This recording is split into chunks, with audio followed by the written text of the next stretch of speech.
Alright, Shalom, Shalom Israel. This is Brother Azariah from WFI, Jersey, Philly, coming back with another video, giving all honor and glory to the Most High Yahweh, which the world calls God, and Yahweh Shai, which the world calls Jesus Christ. Shalom, Shalom. Alright, Lord willing, you brothers and sisters, you waxing mightier and mightier in your faith, and if it be in the will of the Lord, you're also increasing in your wisdom, knowledge, and understanding in these last days. So with that being said, we're going to hop right into the topic. Let's go to the book of Galatians 5 verse 4. We're going to start it off there. This is the book of Galatians 5 and verse 4. Hamashiach is become of no effect unto you. Whosoever of you are justified by the law, ye are fallen from grace. So you got men, they feel as if in their mind, they have a Pharisee spirit. They say, well, all I got to do is keep the laws of God, and I'm going to get the kingdom of the Heavenly Father. Well, that's not true. The Lord said if you're justified by the law only, it's like it. If you feel as if all you got to do is keep God's laws and you're fine, and you have fallen from grace. What does that mean? Let's go to, real quick, let me show you something. Let's go to Leviticus. All right, 24 and verse 17. All right, this is the book of Leviticus 24 and verse 17. And he that killeth any man shall surely be put to death. So in the ancient world, if you were a murderer, it's like you. In the ancient world, if you were a murderer, you would have got put to death. Instantly you was getting put to death. Now, the Lord said if you are justified by the law, you know, you have fallen from grace. So you have some men, they may say, well, oh, he's a murderer. Get him. They got pitchforks in their hand. Get that man. He's a murderer. All right, they may try to put him to death. Why have they fallen from grace?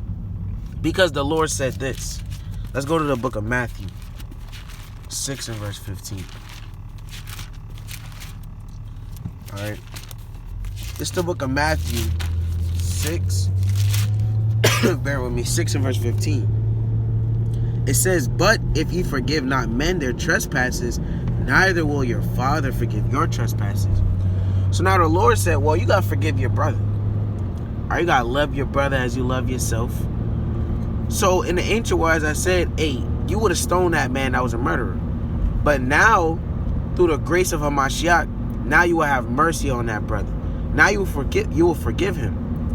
Because if you look back at it, Paul, you remember Paul, he was a murderer. Let's go to Acts real quick. All right, Acts 8 and verse 1. Actually, I'm going to get Acts 9 and 1. It's the book of Acts 9 and verse 1. And Saul, which is Paul, yet breathing out threatenings and slaughter against the disciples of the Lord, went unto the high priest, and desired of him letters to Damascus to the synagogues, that if he found any of this way, whether they were men or women, he might bring them bound unto Jerusalem. So we see here Paul, he used to be on a mission. Anybody that believed in Hamashiach, he was trying to get you bound and put into prison. And not only that, he was also getting people put to death. Let's go to Acts 8 and 1. This is the book of Acts 8 and verse 1. It says, and Saul was consenting unto his death. And at that time, there was a great persecution against the church, which was at Jerusalem. And they were all scattered abroad throughout the regions of Judea and Samaria, except the apostles. And devout men carried Stephen to his burial and made great lamentation over him. As for Saul, he made havoc of the church, entering into every house and hailing men and women, committed them to prison. So Paul, he was out there getting his brothers put to death, man. Remember, like you said, it was a great persecution. You literally read Acts the 7th chapter. Let's go to Acts 7 and verse 52. All right. Actually, I'll go right to the point. This is Acts 7, and I'll start at verse 55. It says, but he being full of the Holy Ghost looked up steadfastly into heaven and saw the glory of God, and Yahweh Shai standing on the right hand of God, and said, behold, I see the heavens open and the Son of Man standing on the right hand of God. Then they cried with a loud voice and stopped their ears and ran upon him with one accord. So these men, basically, Stephen, he was cutting them up through the spirit, man. And they didn't like that. Jake ain't like that. So they ran up on him. They stampeded him. All right, like I said earlier, they said, get him. All right, continuing on, verse 58. And cast him out of the city and stoned him. And the witness laid down their clothes at the young man's feet, whose name was Saul. And they stoned Stephen, calling upon Yahweh and saying, Lord Yahushai, receive my spirit. And he kneeled down and cried with a loud voice, Lord, lay not this sin to their charge. And when he had said this, he fell asleep, and he died. So Paul, he was getting down with this. Putting the apostles to death, he was getting down with this. Paul was a murderer. All right? Now, did Paul get stoned for that, though? Where in the scriptures does it say, well, no, Paul, he got stoned? You know, the law does say in Leviticus 24:17, you got to put him to death. You know, then you go to Numbers 35 and 30 through, you know, really on down. Hey, if you murder somebody, hey, you can be murdered too. You can get put to death for that. Why? Because a murderer shall be put to death. Where in the scriptures does it say Paul got stoned? Why? Because we're not justified by the law anymore. Now there's grace. You gotta have mercy on your brothers, man. You gotta forgive them. Things that your brothers may do towards you may offend you, but at the end of the day, you have to forgive him. You can't go to the law and say, well, you know, the law says, well, this brother, he's supposed to get put to death. We're not putting people to death no more, man. Now we have grace. Like he said, let me go back to that in Galatians 5 and 4. This is the book of Galatians 5 and verse 4. Hamashiach is become of no effect unto you, whosoever of you are justified by the law, ye are fallen from grace. See that? So those men, they don't have grace in their hearts. That's a Pharisee spirit, man. All right? You don't want to have the righteousness of a Pharisee. That's what the Lord said. Let's go to the book of Matthew 5 and verse, I believe it's 20. All right, this is the book of Matthew 5 and verse 20. For I say unto you, that except your righteousness shall exceed the righteousness of the scribes and Pharisees, ye shall in no case enter into the kingdom of heaven. Now, what was the righteousness of the Pharisees? Remember, the Pharisees, they counted the law as their righteousness. So, well, I gotta have big fringes. My fringes can't really be 2 inches long. They gotta be 10 inches long. Oh, and my hair wrap, nah, it gotta be flashy, got diamonds on it. All right, they love the outward appearance and carnal things, fleshly things. Now, the law is also a carnal thing. Certain things in the law. All right, like putting somebody to death. That's on a carnal level. That's the surface level. But now we went deeper than that. Now our righteousness has exceeded that righteousness. Now we have mercy on our brother. Now we forgive them. And the Lord, he also has mercy upon them to a certain extent. All right? Because at the end of the day, we do know that the Lord is going to judge them. But the Lord said what? He said, for I say unto you, that except your righteousness shall exceed the righteousness of the scribes and Pharisees, ye shall in no case enter into the kingdom of heaven. So if you feel as if you're going to be justified just by the law, you're not going to make it into the kingdom of heaven, man. All right? Because let me go to the book of Matthew real quick, 12. Let me show you how silly these damn Pharisees and scribes were. All right, they lacked understanding. They didn't have they weren't spiritual. Remember, the Lord said in 1 Corinthians 2:15, he that is spiritual judgeth all things. But these men were carnal. They believed the law. They weren't worried about faith. They weren't worried about grace. None of that. Everything was law, to the point where they lacked spiritual understanding. They lacked discernment, period. Let's go to Matthew 12 and 1. It's the book of Matthew 12 and verse 1. At that time, Yahushua went on the Sabbath day through the corn, and his disciples were in hunger, and began to pluck the ears of corn and to eat. And when the Pharisees saw it, they said unto him, behold, that disciples do that which is not lawful to do upon the Sabbath day. Because remember, the Lord said, hey, you're not supposed to do work on the Sabbath. All right, we know that and we keep that. Let's keep going. Verse 3, but he said unto them, have ye not read what David did when he was an hungered, that they were with him, how he entered into the house of God and did eat the showbread? Because remember in 1 Samuel, the 21st chapter, all right, he went up to the priest and he ate the holy bread. All right, it was supposed to be for the priest. But, hey, he did it anyway because he was hungry. So that's the Lord he's referring to that in 1 Samuel 21 and 1 on down. Where he also did something that was unseemly according to the law. So he said, haven't you read the scriptures? All right. It says, neither for them which were with him, but only for the priests, because the priests were supposed to eat the showbread. Verse 5. Or have you not read in the law how that on the Sabbath days the priests in the temple profane the Sabbath and are blameless? But I say unto you, that in this place is one greater than the temple. But if ye had known what this meaneth, I will have mercy and not sacrifice. Ye would not have condemned the guiltless, for the Son of Man is Lord even of the Sabbath day. Let's keep going. Verse 9. And when he was departed thence, he went into their synagogue, and behold, there was a man which had his hand withered. And they asked him, saying, is it lawful to heal on the Sabbath days? So you see how everything to them is law. They lack, again, that spiritual discernment, which Yahushua, he taught us. It says that they might accuse him. Verse 11. And he said unto them, What man shall there be among you that shall have one sheep, and if it fall into a pit on the Sabbath day, will he not lay hold on it and lift it out? So if your sheep is falling into a damn pit, you're not going to say, kind of scratch your head and say, well, it's the Sabbath day. And the Lord, he kind of did that. And that's my lot. And you just watching your sheep. He kind of screaming and, he making sounds. He want help. So like you, and you kind of just sitting there on your beach chair and it's the Sabbath. It's day of rest. No, that's folly, man. You're going to go and get your sheep, man. You need your sheep. All right, let's go on. Verse 12.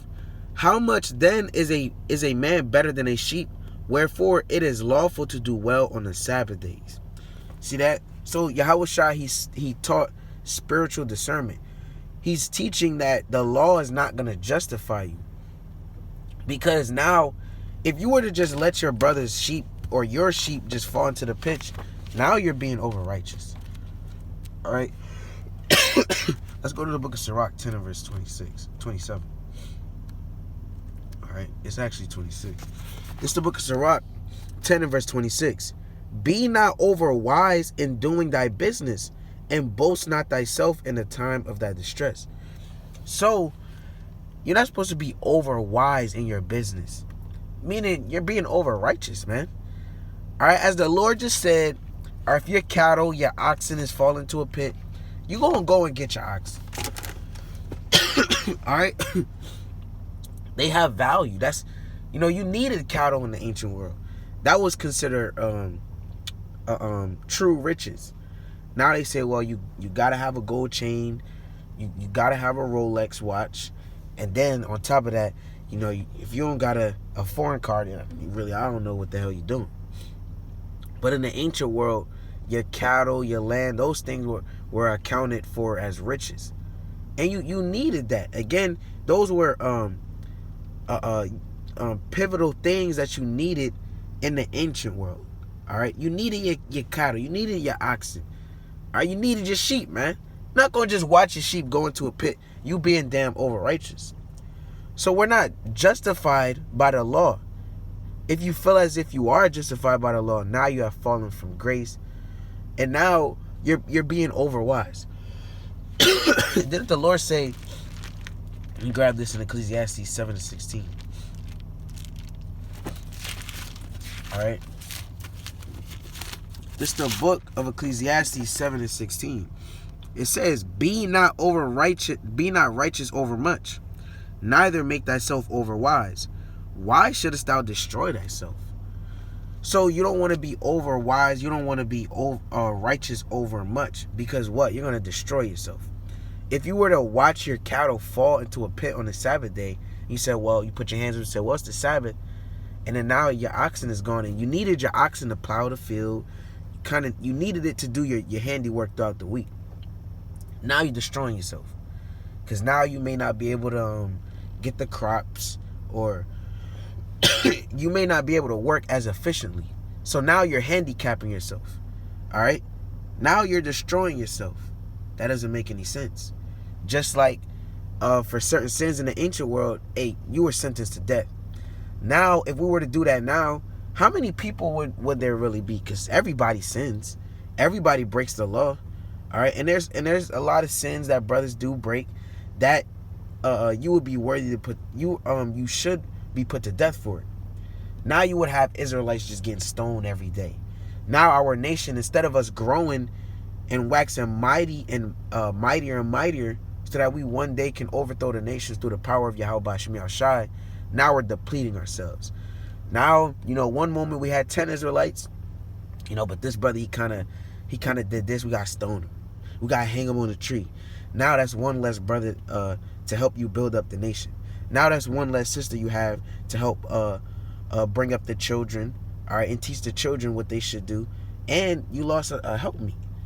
So you see, you can't be over righteous, or you're gonna fall from grace. Let's go to Galatians 3:11.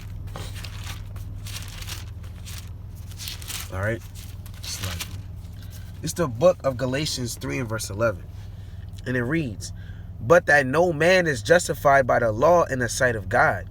It is evident, for the just shall live by faith." It's plain upon tables, man. The just are gonna live by faith.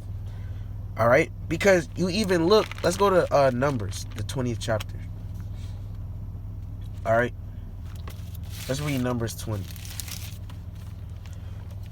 This is Numbers 20, and I'll start at verse 1. It says, "Then came the children of Israel, even the whole congregation, into the desert of Zin in the first month, and the people abode in Kadesh, and Miriam died there, and was buried there. And there was no water for the congregation. And they gathered themselves together against Moses and against Aaron. And the people chode with Moses and spake, saying, Would Yahweh that we have died when our brethren died before the Lord? And why have we brought up the congregation of the Lord into this wilderness, that we and our cattle should die there? And wherefore have ye made us to come up out of Egypt to bring us into to bring us in unto this evil place? It is no place of seed, or of figs, or of vines, or of pomegranates, neither is there any water to drink." So the people, they kind of thirsty, man. All right, and they're vexed in the wilderness. There's not really much in there, as they just said. There's not really much in there. So now they're losing faith. So they're chiding with Moses and Aaron. Basically, they want Moses and Aaron to go talk to the Lord and kind of get them some water. All right, let's read on. Verse 6. "And Moses and Aaron went from the presence of the assembly unto the door of the tabernacle of the congregation. And they fell upon their faces. And the glory of the Lord appeared unto them. And the Lord spake unto Moses, saying, Take the rod, and gather thou the assembly together, thou and Aaron thy brother, and speak ye unto the rock before their eyes. And it shall give forth his water. And thou shalt bring forth to them water out of the rock." It says, "So shalt thou give the congregation and their beasts drink." So the Lord told Moses, he said, go up to this rock and speak to the rock, and waters are going to flow out. And with this water, you can quench the thirst of the whole congregation. Now let's see what happened. Verse 10. Verse 9, "And Moses took the rod from before the Lord as he commanded him. And Moses and Aaron gathered the congregation together before the rock. And he said unto them, Hear now, ye rebels, must we fetch you water out of this rock? And Moses lifted up his hand, and with his rod he smote the rock twice.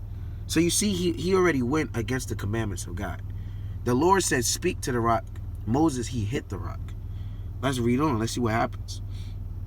It says, and the water came out abundantly, and the congregation drank, and their beasts also. And the Lord spake unto Moses and Aaron, because ye believed me not to sanctify me in the eyes of the children of Israel, therefore ye shall not bring this congregation into the land which I have given them. See that? So the Lord told Moses, he said, you ain't gonna make it to the promised land. You see the land of Canaan, all right? The land of Canaan, that land became the land of Israel. Well, the Lord said, hey, that land, hey, you ain't gonna get that, man. That's not for you. Why? Because I gave you a commandment, and instead of speaking to the rock and making waters come out of it, you smote the rock. Why? Because you didn't believe speaking to a rock would have gotten water from the rock. You didn't think the rock was going to cleave asunder and water was going to come out and then Israel was going to drink. You thought, well, let me use the staff and kind of break it, and then now water's going to come out. And you see, we all know Moses, he kept the law. Moses kept the law. He literally received the laws of God from the disposition of angels, and he gave it to the congregation. So he was keeping the law. So that shows you Moses kept the law, but he wasn't able to enter into the promised land because he did not have faith. What does that show you? That brings us back to Galatians 3 and verse 11. All right. All right, this is the book of Galatians 3 and verse 11. It says, but that no man is justified by the law in the sight of God. It is evident for the just shall live by faith. So we have to live by faith, and we do have to keep the commandments of God. This video wasn't to tell you, oh brother, don't keep the commandments. No, Paul told us to keep the law. That's playing upon tables. But what was he saying? That you need faith and works, as we all know. Let's go to the book of Acts real quick, 15 and verse 29. All right. This is the book of Acts 15 and verse 29. And it reads, I'll start at verse 28. For it seemed good to the Holy Ghost and to us to lay upon you. Salakia, this is James, Salakia. All right, let me read this again. And now they all taught the same thing. They preached Yahushua. So whatever James is saying, Paul agrees with it. It says, for it seemed good to the Holy Ghost and to us to lay upon you no greater burden than these necessary things. So basically, the people, they were like, well, do we need to get circumcised or not? Now, for some people, it was more so a burden. They may have not had the means, or whatever the case may have been. So James is saying, well, all right, we don't want to push y'all to the limit, to the point where y'all kind of like, oh, these brothers over righteous. I don't think this is the truth. Then they kind of depart from Yahushua and go into some other doctrine. Remember, we're in a Roman captivity. You had these Greek gods that the Romans were serving, and Jake also got down with them too. So sometimes you can scatter the sheep by throwing too much on them. So James, he's saying, well, I don't really want to scatter the sheep, so we're going to kind of give you these simple commandments. All right. Verse 29. That ye abstain from meats offered unto idols, and from blood, and from things strangled, and fornication, from which if ye keep yourselves, ye shall do well, fare ye well. See that? So this is a package deal. All right, just like we go out there on the street corners, the three main commandments we give, the Sabbath, the fringes, and the dietary law.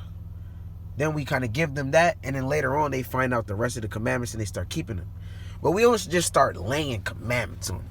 Let's go through all 613 commandments. Then it may be overbearing. Then the sheep may say, well, I don't know if I could do this. And then now you scattered the sheep, and now he or she doesn't want to really take parts in Yahweh Shai anymore. But nonetheless, they still was teaching the law. Stay away from things offered to idols, things from blood. That's Deuteronomy 12:23. All right. It says, and from things strangled, and from fornication, and from from which, if ye keep yourselves, ye shall do well, fare you well. So that's playing upon tables. We're not saying not to keep the law, but you're not only justified by the law, you must have faith alongside with your works. So with that, I'm going to give all honor and glory to the Most High Yahweh, which the world calls God, and Yahweh Shai, which the world calls Jesus Christ, and Kwam Yasha.